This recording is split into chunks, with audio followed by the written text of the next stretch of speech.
Ancient Greece had five main parties of philosophy. The first are the Stoics, and they are the closest to the most classic view of philosophy.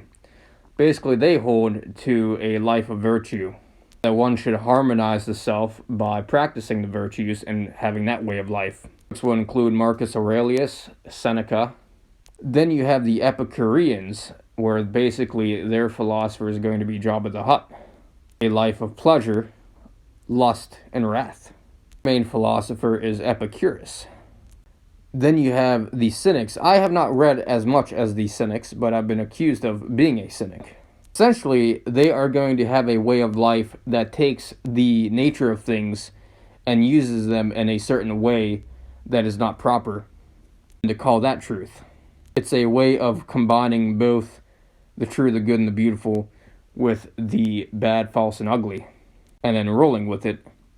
Then you have Platonists, which really, Platonism and Stoicism are not too far apart. They are basically part of the same whole of reality. They hold to Plato's forms that the material world is instantiated by a more fundamental substance, the ideas. Hence, back to the transcendentals. Now, Aristotle's physics is a little bit different than Plato's. Yet they're getting at the same point, that there's something more fundamental than material reality, or that you are more than just a body. So Alexander the Great was taught by Aristotle, and he conquered, at one time, what was whole of the world with written documents. So at one point, the whole world was Hellenized, or in Greek philosophy, which was a really good thing, versus what is today.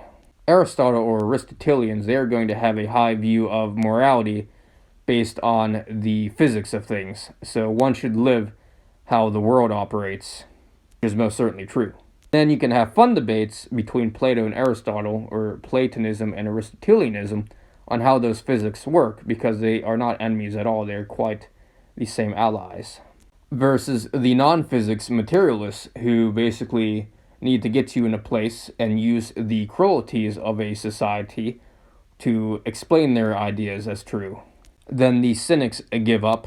Ancient Rome and ancient Greece, Stoics basically ruled the politics, which, would be a good society to live in.